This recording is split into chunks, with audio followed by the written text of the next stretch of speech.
Assalamualaikum warahmatullahi wabarakatuh. Perkenalkan, nama saya Linda Muawanah dari program studi D3 Keperawatan dengan NIM 409020000046.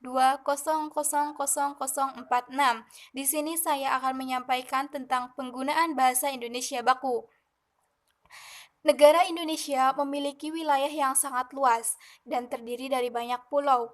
Begitupun dengan bahasanya, pastilah sangat beragam. Maka dari itu, bangsa Indonesia menggunakan bahasa Indonesia sebagai alat pemersatu bangsa untuk mempermudah komunikasi antar daerah yang berbeda bahasa. Dalam bahasa Indonesia sendiri terbagi menjadi bahasa Indonesia baku dan bahasa Indonesia tidak baku. Bahasa Indonesia baku adalah salah satu ragam bahasa Indonesia yang bentuk bahasanya telah dikodifikasikan, diterima, dan difungsikan atau dipakai sebagai model oleh masyarakat Indonesia secara luas. Kata baku sendiri adalah suatu kata yang aturan dan ejaan kaidah bahasa Indonesianya sudah benar, serta bersumber dari bahasa baku, yaitu Kamus Besar Bahasa Indonesia atau sering disebut KBBI. Contoh kata baku adalah aktif, pasif, apotek, efektif, nasihat, foto, dan lain sebagainya. Kata tidak baku adalah kata yang digunakan tidak sesuai dengan kaidah atau pedoman bahasa yang telah ditentukan. Contoh kata tidak baku: aktif, pasif, apotik, efektif, nasihat, foto, dan lain sebagainya. Di dalam pergaulan anak muda saat ini, cenderung tidak menggunakan bahasa Indonesia dengan benar, karena bagi mereka bahasa Indonesia itu terlalu formal untuk dipakai di dalam kehidupan sehari-hari. Selain itu, bahasa Indonesia juga semakin merosot karena bersaing dengan bahasa asing lainnya. Banyak para pemuda saat ini yang merasa kurang nyaman dengan penggunaan bahasa Indonesia yang baku di dalam kehidupan sehari-hari. Bahasa gaul dan alay pun jadi tren di kalangan remaja.